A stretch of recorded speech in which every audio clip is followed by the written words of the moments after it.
एक बार महर्षि गालव जब प्रातः सूर्याग्नि प्रदान कर रहे थे, उनकी अंजलि में आकाश मार्ग में जाते हुए चित्रसेन गंधर्व की थूकी हुई पीक गिर गई। मुनि को इसे बड़ा क्रोध आया। वे उसे शाप देना ही चाहते थे कि उन्हें अपने तपोनाश का ध्यान आ गया और वे रुक गए। उन्होंने जाकर भगवान श्री कृष्ण से फरियाद की। श्याम सुंदर तो ब्रह्मण्य देव ठहरे ही झट प्रतिज्ञा कर ली। 24 घंटे के भीतर चित्रसेन का वध कर देने की। ऋषि को पूर्ण संतुष्ट करने के लिए उन्होंने माता देव की तथा महर्षि के चरणों की शपथ ले ली।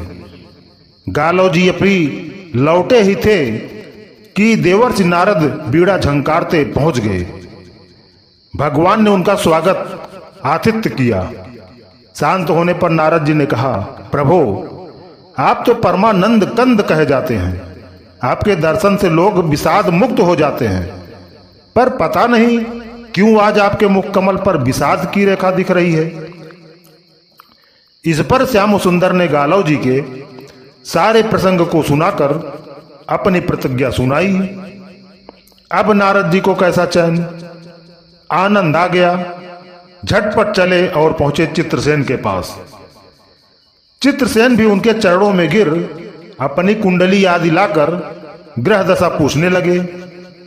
नारद जी ने कहा, अरे तुम ये सब क्या पूछ रहे हो? तुम्हारा अंत काल निकट आ पहुंचा है। अपना कल्याण चाहते हो तो बस कुछ दान पुण्य कर लो। 24 घंटों में श्री कृष्ण ने तुम्हें मार डालने की प्रतिज्ञा कर ली है। अब तो बेचारा गंधर्व घबराया। वह इधर उधर दौड़ने लगा। वह ब्रह्मधाम, शिवपुरी, इंद्र, यम, वरुण सभी लोकों में दौड़ता फिरा, पर किसी ने उसे अपने यहां ठहरने तक नहीं दिया।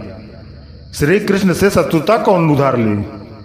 अब बेचारा गंधर्व राज अपनी रोती पीटती स्त्रियों के साथ नारद जी की शरण में आ गया।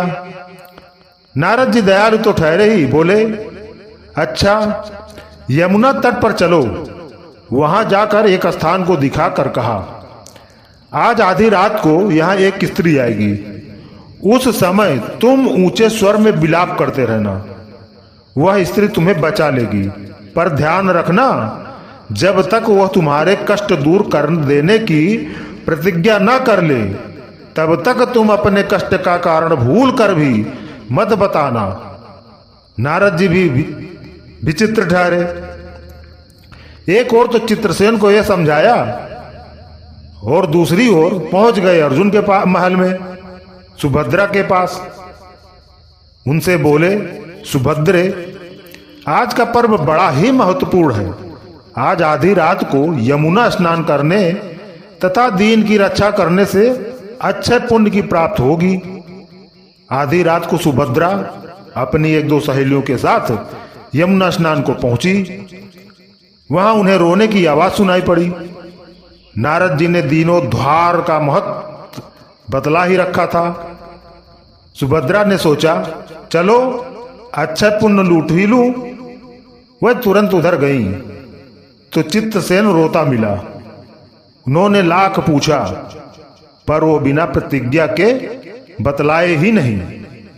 अंत में इनके प्रतिज्ञाबद्ध होने पर उसने स्थिति स्पष्ट की।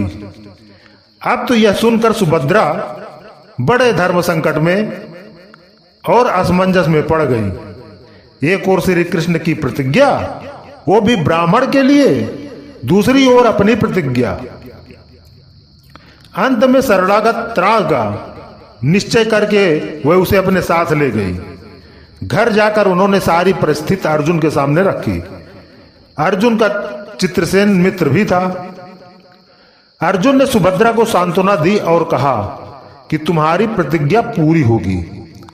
नारद जी ने इधर जब यह सब ठीक कर लिया, तब द्वारका पहुंचे और श्री कृष्ण से कह दिया कि महाराज, अर्जुन ने चित्रसेन को आश्रय दे रखा है, इसलिए आप सोच विचार कर ही युद्ध के लिए चले।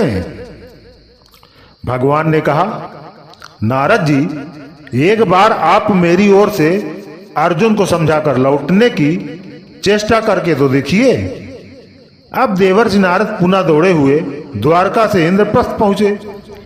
अर्जुन ने सब कुछ सुनकर साफ कह दिया, यद्यपि मैं सब प्रकार से श्री कृष्ण की ही शरण हूं और मेरे पास केवल उन्हीं का बल है, तथापि अब तो उनके दिए हुए उपदेश छात्र धर्म से कभी विमुख न होने की बात पर ही दृढ़ हूं। मैं उनके बल पर ही अपनी प्रतिज्ञा की रक्षा करूंगा। प्रतिज्ञा छोड़ने में तो वही समर्थ है। दौड़कर देवर्षि अब द्वारका आए और ज्यों का त्यों अर्जुन का वृत्तांत कह सुनाया। अब क्या हो, युद्ध की तैयारी हुई। सभी यादव और पांडव रणक्षेत्र में पूरी सेना के साथ उपस्थित हुए। तुमुल युद्ध छिड़ गया। बड़ी घमासान लड़ाई हुई, पर कोई जीत नहीं सका। अंत में श्री कृष्ण ने सुदर्शन चक्र छोड़ा, अर्जुन ने पाशुपास्त्र छोड़ दिया। प्रलय के लक्षण देखकर अर्जुन ने भगवान शंकर को स्मरण किया। उन्होंने दोनों शस्त्रों को मनाया। फिर वह भक्त वत्सल भगवान श्री कृष्ण के पास पहुंचे और कहने लगे, प्रभु, राम सदा सेवक रुचि राखी, वेद पुराण लोक सब राखी। भक्तों की बात के आगे अपनी प्रतिज्ञा को भूल जाना तो आपका सहज स्वभाव है। इसकी तो असंख्य आवृत्तियां हुई होंगी। अब तो इस लीला को यहीं समाप्त कीजिए। बाण समाप्त हो गया। प्रभु युद्ध से विरत हो गए। अर्जुन को गले लगाकर उन्होंने युद्ध श्रम से मुक्त किया। चित्रसेन को अभय किया। सब लोग धन्य धन्य कह उठे, पर गालव को यह बात अच्छी नहीं लगी। उन्होंने कहा, यह तो अच्छा मजाक रहा। स्वच्छ हृदय के ऋषि बोल उठे, लो, मैं अपनी शक्ति प्रकट करता हूं। मैं कृष्ण, अर्जुन, सुभद्रा समेत चित्रसेन को जला डालता हूं। पर बेचारे साधु ने ज्यों ही जल हाथ में लिया, सुभद्रा बोल उठी, मैं यदि कृष्ण की भक्त हूं और अर्जुन के प्रति मेरा प्रतिव्रत पूर्ण हो तो यह जल ऋषि के हाथ से पृथ्वी पर न गिरे। ऐसा ही हुआ।